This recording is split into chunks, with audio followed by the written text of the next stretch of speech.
Major Dev Patel इस फौजी centre का कमांडिंग ऑफिसर है। वहाँ भारी तादाद में फौज की नफरी मौजूद है। डिनर पर मेरा दूसरे फौजी अफसरों से तारुफ करवाया गया। उनमें 2-3 मेजर थे, बाकी कैप्टन और लेफ्टिनेंट थे। किसी फौजी अफसर की फैमिली उनके साथ नहीं थी। डिनर पर मैं बड़ा संजीदा बना रहा और किसी से ज़्यादा बात ना की। इस बात को देखकर मुझे बड़ी तसल्ली हुई थी कि जहाँ असली कैप्टन हरिनाथ को पहले किसी ने भी नहीं देखा हुआ था। इसके बावजूद खतरे की तलवार, जबकि तलवारें मेरे सर पर लटक रही थी। सबसे बड़ी तलवार असली कैप्टन हरिनाथ के घर वालों की थी। अगर जामनगर में उसकी बीवी मौजूद थी तो खतरा था कि वो अपने खामद की खैरियत से द्वारका पहुंच जाने की बाबत मालूम करने जामनगर से टेलीफोन कर दे, या उसके घर में से कोई उसकी खैरियत मालूम करने के लिए फ़ोन न कर दे। बहरहाल मैंने इस बारे में पहले से जहन में सोच लिया था, लेकिन एक बात वाज़ेह थी कि मुझे वहाँ जो कुछ भी करना था जल्दी करना चाहिए था। मैं वहाँ ज़्यादा देर तक रुके रहने और ड्रामा करते रहने का खतरा मोल नहीं ले सकता था, क्योंकि मेरा भांडा किसी वक्त भी किसी भी बात पर फूट सकता था।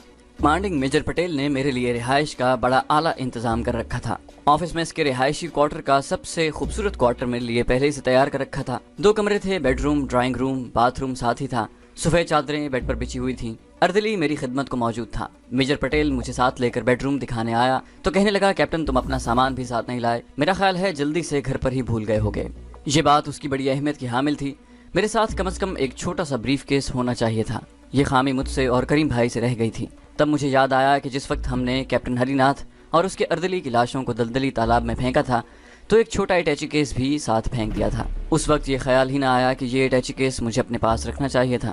खैर, मैंने मुस्कुराते हुए थोड़ी बेतकल्लुफी का इजहार करते हुए मेजर पटेल से कहा, मुझे 2-1 दिन से ज़्यादा तो यहाँ रहना नहीं, और फिर मुझे मालूम था कि तुम लोग रात को कम से कम मुझे एक स्लीपिंग सूट जरूर दे दोगे। मेरे बेतकल्लुफाना रवैये पर मेजर बहुत खुश हुआ। कहने लगा, हम तो आपकी हर खिदमत को तैयार हैं। मैंने सुबह 8 बजे इस गोडाउन के आर्सेनल की चेकिंग करना चाहूँगा, जहां ट्रांसपोर्ट शिप से पिछले दिनों दूसरे असलहे के साथ मीडियम फील्ड गन्ने और कोबरा गनशिप हेलीकॉप्टर लाकर स्टॉक किए गए हैं, क्योंकि ये असलहा 2-1 रोज में हमें कश्मीर के महाज पर सप्लाई करना है। मेजर पटेल ने अपना हाथ सैल्यूट के अंदाज में माथे पर ले जाते हुए कहा, मैं और कैप्टन प्रसाद सुबह 8 बजे गोडाउन नंबर 1 के गेट पर मौजूद होंगे।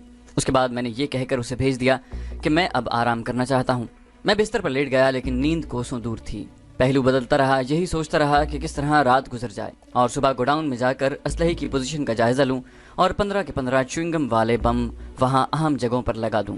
च्युइंगम की इन चौकोर गोलियों के अंदर धमाका खेज आतिशगीर मादे को फाड़ने के लिए एक बारीक सी, बहुत ही बारीक नलकी लगाई गई थी।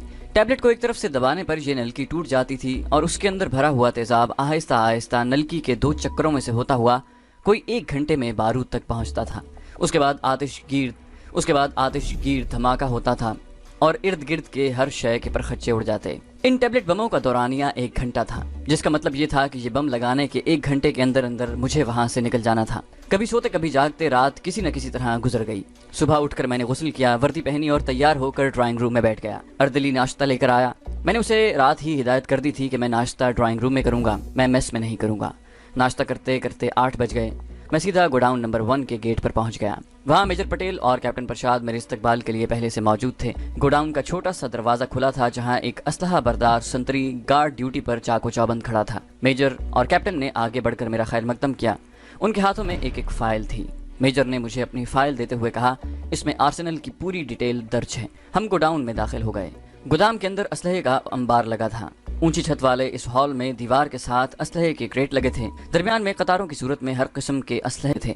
मैंने यूं ही फाइल को देख कर चेकिंग शुरू कर दी। मैंने मेजर पटेल से गनशिप, कोबरा हेलीकॉप्टर और मीडियम फील्ड गनों के बारे में पूछा कि उन्हें कहाँ रखा गया है। मेजर पटेल मुझे दूसरी तरफ ले गया, जहाँ बहुत बड़े बड़े क्रेट एक दूसरे के साथ लगे दीवार के साथ दूसरी तरफ चले गए थे। उसने कहा, हेलीकॉप्टर और फील्ड गनों का मर्चेंडाइज है सर। मैं बड़े गौर से क्रेटों को ठोक बजाकर देखने लगा। कैप्टन प्रसाद ने पूछा, सर इस दफा हम ये असलहा और दूसरा सामान ट्रेन के जरिए नहीं बल्कि अलग अलग सिविलियन ट्रक में 1-1 दिन का वक्फा डालकर जम्मू भेज रहे हैं। मैंने आहिस्ता से सर हिलाकर कहा, मैं जानता हूँ ये मशवरा हमारी इंटेलिजेंस कोर ने ही हाई कमांड को दिया था। कश्मीरी कमांडोज देवलाली से जम्मू तक फैले हुए हैं। मडघाट के वाक़े से हमने काफी सबक सीखा है। हम एक मेज के करीब आए तो यहाँ डायनामाइट के सिक्कों वाले मीडियम साइज की जदीद तरीन टाइम बम बड़े करीने से 4 कतारों में रखे हुए थे। मैं वहाँ रुक गया। ये चीज मेरे बड़े काम आ सकती थी। ये मैग्नेट बम थे। मैंने टाइम बम को उठाकर उलट पलट कर देखा। मुझे इस नतीजे पर पहुंचने में जरा भी देर न लगी कि इन टाइम बमों का दौरानिया भी 2 घंटे ही था। इनके फ्यूज अलग किए हुए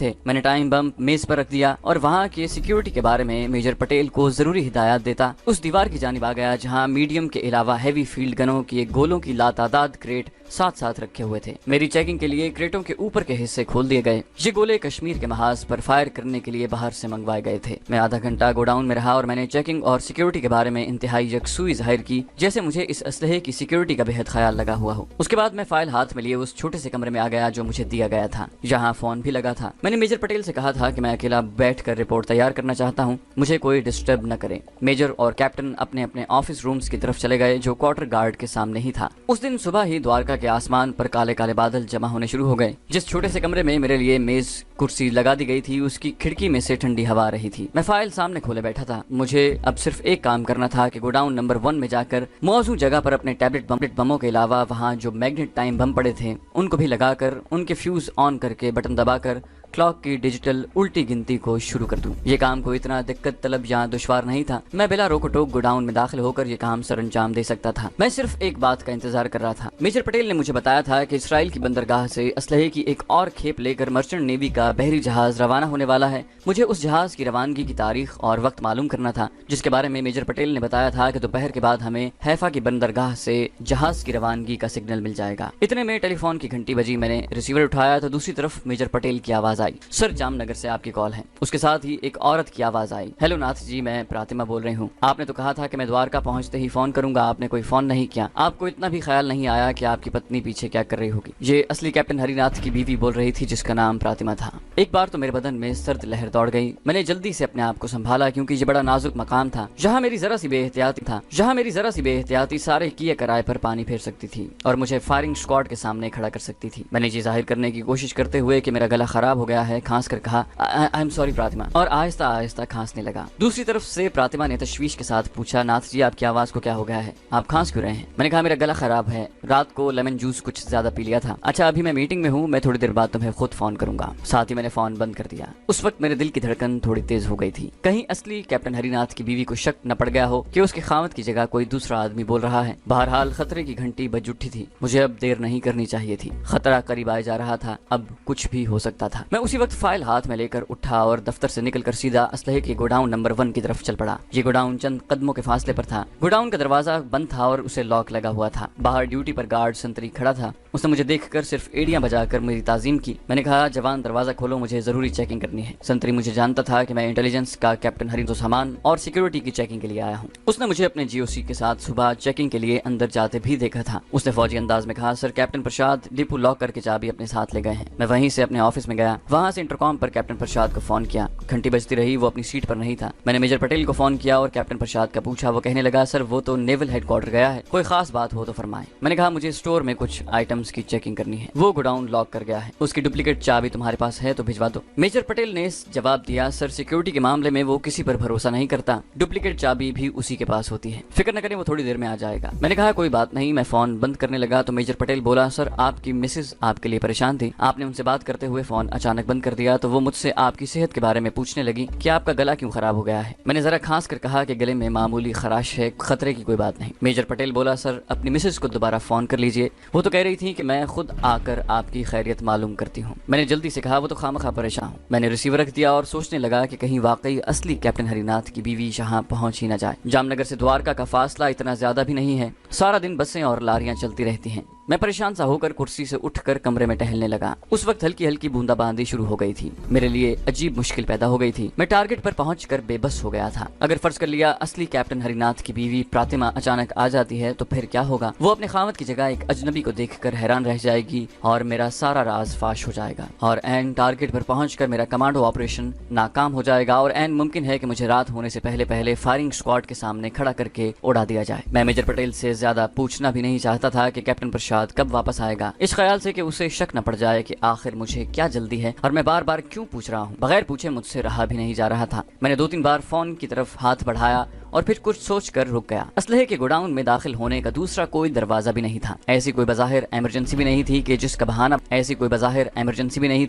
बहाना बनाकर मैं कैप्टन पटेल से कहता कि गोडाउन का ताला तोड़ दिया जाए। अगर फर्ज कर लिया मैं ताला तोड़वा भी देता तो इस सूरत में मेजर पटेल मेरे पास ही होता और जब मैं आइटम्स चेक करने के बहाने स्टोर में जाता तो वो भी मेरे साथ ही आ जाता। मैं अजीबोगरीब उलझन में मुब्तला हो गया था। सूरत हाल बड़ी परेशान कुन शक्ल इख्तियार कर गई थी। मैं एक खतरनाक दोराहे पर आकर खड़ा हो गया था। न आगे बढ़ सकता था न पीछे मुड़ सकता था। मैंने सोचा मेजर पटेल को फोन करके पूछता हूँ कि नेवल हेडक्वार्टर में कैप्टन प्रसाद किस नंबर पर मिल सकता है ताकि उसे फोन करके फौरन वापस बुलाऊं। जैसे ही मैंने टेलीफोन की तरफ हाथ बढ़ाया उसकी घंटी बजने लगी। मैंने रिसीवर उठाया। दूसरी तरफ से मेजर पटेल की आवाज आई, सर अभी अभी कैप्टन प्रसाद का फोन आया था। मैंने उसकी बात काट कर कहा, मुझे उसका फोन नंबर दो, मैं खुद उससे बात करूंगा। मेजर पटेल ने कहा, सर उसने अपना नंबर नहीं दिया। वो द्वारका नेवल बेस के एयर कमोडोर गालीग्वाड के ऑफिस में बैठा हुआ है। जो एमुनिशन की नई शिपमेंट आ रही है उसके बारे में जरूरी डिस्कशन कर रहा है। मैंने कहा कि मैं एयर कमोडोर के साथ जेटी पर जा रहा हूँ, 1 घंटे तक वापस आ जाए। सोचने लगा कि गोडाउन का ताला तोड़ देना चाहिए। फिर ख्याल आया कि ताला मेजर पटेल के सामने तोड़ा जाएगा। लाजमी बात है कि वो आइटम्स चेक करवाने मेरे साथ ही अंदर आएगा। मैं उसे किस तरह रोकूंगा? इस बात का खतरा है कि मेरे अकेले एमुनिशन स्टोर में जाने से उसे शक पड़ जाए। मैंने सोचा कि जो होगा देखा जाएगा। मैं उसे अंदर जाने से रोक दूंगा और कहूंगा कि बाज आइटम्स मैं अकेला ही चेक करना चाहता हूँ। ये फैसला करने के बाद मैंने मेजर पटेल को दोबारा फोन किया और कहा कि बाज आइटम्स की चेकिंग जरूरी है। क्या ऐसा नहीं हो सकता कि हम गोडाउन का ताला तोड़ दें?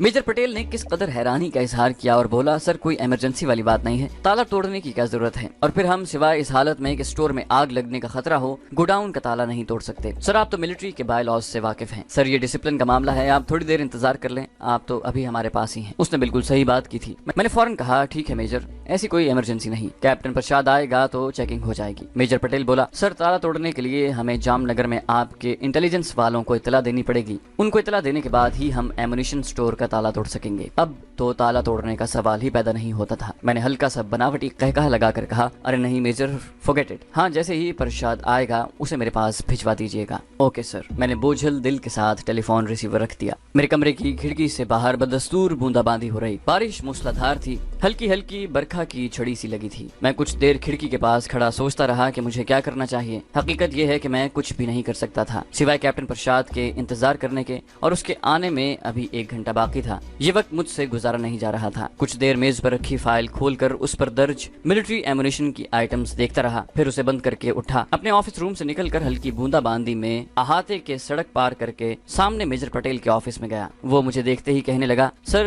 कैप्टन थोड़ी देर में आ जाएगा, वहाँ कोई इमरजेंसी पड़ गई होगी, आप मेरे पास बैठे, मैं कॉफी मंगवाता हूँ। मैं बैठ गया। उसने प्रातिमा की बातें शुरू कर दी। कहने लगा, सर आप अपनी मिसेस को फोन करें, मेरा ख्याल है आपने फोन कर दिया होगा, वो बड़ी परेशान थी, आपका गला खराब है और आपने हमें बताया ही नहीं कि मैं अभी स्टोर से आपके लिए टैबलेट मंगवाता हूँ। मैंने कहा, नहीं नहीं मेजर, इसकी जरूरत नहीं, अभी मैं बिल्कुल ठीक हूँ। और मैं थोड़ा सा खांस कर खामोश हो गया। मैंने उसे यूं ही कह दिया कि हाँ, मैंने अपनी मिसेस को फोन पर तसल्ली दे दी थी। इतने में अर्दली कॉफी लेकर आया। हम कॉफी पीने लगे। मेजर मुझसे फोर्ट की सिक्योरिटी के बारे में पूछने लगा। सर हमने तो यहाँ सिक्योरिटी बड़ी सख्त कर रखी है। फिर वो खुद ही हंसकर बोला, अब हमें नहीं मालूम कि आपकी इंटेलिजेंस को हमारी सिक्योरिटी के बारे में क्या रिपोर्ट पहुंचती है। मैंने बेदिली से कहा, कोई बात नहीं मेजर, हमें जो रिपोर्ट पहुंची है वो गलत नहीं होती। वैसे मैंने यहाँ सिक्योरिटी का इंतजाम तसल्ली बख्श पाया है। हम अंग्रेजी में बातें कर रहे थे। मेजर पटेल बड़ा खुश हुआ। बातें करते और कॉफी पीते आधा घंटा गुजर गया। अब बाकी का आधा घंटा मुझे वहाँ गुजारना दुश्वार मालूम हो रहा था। मैंने कुर्सी से उठते हुए मेजर पटेल से कहा, मैं कुछ देर आराम करने अपने क्वार्टर में जाता हूँ, कैप्टन प्रसाद आए तो मुझे इत्तला करना। ओके सर, मैं उसी वक्त फोन कर दूंगा। मेजर पटेल मुझे छोड़ने बरामदे तक आया। हालांकि उसका रैंक मुझसे बड़ा था, मगर वहाँ मिलिट्री इंटेलिजेंस की तरफ से सिक्योरिटी की चेकिंग के लिए आया था, इसलिए मेरी ज्यादा से ज्यादा खुशामद में लगा हुआ था। बाहर बूंदाबांदी देखकर बोला, मैं छाता मंगवाता हूँ। मैंने हाथ के इशारे से कहा, नो मेजर, इसकी जरूरत नहीं, और मैं बूंदाबांदी में ही अपने रिहायशी क्वार्टर की तरफ चल पड़ा। मेरी उस वक्त की कैफियत ऐसी थी कि जैसे कोई शख्स तनी हुई रस्सी पर चलते चलते अचानक रुक गया हो या उसे किसी मजबूरी की वजह से रोक दिया गया हो। मैं कैप्टन हरिनाथ की वर्दी में था, सर पर बैरे कैप थी। मुझे बूंदाबांदी का बिल्कुल एहसास नहीं हो रहा था। मैं अपने ख्यालों में उलझा हुआ था। मुझे ये भी डर था कि कहीं असली कैप्टन हरिनाथ की बीवी अचानक द्वारका गैरिजन में ना आ जाए। उसके आने से न सिर्फ मेरा मिशन नाकाम होता बल्कि मेरा गिरफ्तार होना भी यकीनी था। मैं अपने क्वार्टर में आकर ड्राइंग रूम में बैठ गया। 15 के 15 धमाका खेज टैबलेट बम मेरी पतलून की जेब में थे। कमबख्त कैप्टन प्रसाद को भी आज ही नेवल हेडक्वार्टर क्वार्टर जाना था। मैं दिल में उसे मुंह हाथ धोने लगा। ठंडे पानी के छींटों से मुझे थोड़ी तसल्ली हुई। मैं बाथरूम से निकला ही था कि टेलीफोन की घंटी बज उठी। दूसरी तरफ मेजर पटेल बोल रहा था। उसने पुरमुसरत लहजे में कहा, सर कैप्टन प्रसाद आ गया है, मैं उसे आपकी तरफ भेज रहा हूँ। गोडाउन नंबर 1 की दोनों चाबियां उसके पास हैं। मेरे मुंह से बेइख्तियार निकल गया, थैंक गॉड। मेजर पटेल ने शरारत भरी आवाज में कहा, सर इसके साथ आपके लिए एक सरप्राइज भी है। सरप्राइज? मैंने पूछा, क्या मतलब है तुम्हारा? मेजर पटेल की हंसी की आवाज आई, कहने लगा, सर आपको थोड़ी देर बाद खुद मालूम हो जाएगा, बड़ा खुशगवार सरप्राइज है। उसने हंसते हुए टेलीफोन बंद कर दिया। मैं सोचने लगा कि खुशगवार सरप्राइज क्या हो सकता है। फिर मुझे ख्याल आया कि मेजर ने मेरे लिए कोई तोहफा न भेजा हो। वो मुझे ज्यादा से ज्यादा खुश करना चाहता है। वो तो यही समझ रहा था कि मैं असली कैप्टन हूँ और मुझे उसकी कारकर्दगी की रिपोर्ट ऊपर भिजवानी है। बहरहाल मैंने खुदा का शुक्र अदा किया कि कैप्टन प्रसाद गोडाउन की चाबी लेकर आ गया था। इतने में मुझे ड्राइंग रूम के बरामदे में कदमों की चाप सुनाई दी। फिर ड्राइंग रूम का पर्दा हटा और कैप्टन प्रसाद ने मुस्कुराते हुए कहा, सर जामनगर से हमारी भाभी और आपकी मिसेज आई हैं। इतने में एक आम शक्लो सूरत की साड़ी वाली औरत ड्राइंग रूम में दाखिल हुई। कैप्टन प्रसाद ने कहा, लीजिए भाभी जान, संभालिए अपने पति देव को। वो औरत मेरी तरफ हैरान और परेशान नजरों से देख रही थी। उसने कैप्टन प्रसाद की तरफ देख कर कहा, मगर ये तो मेरा खामद हरिनाथ नहीं है।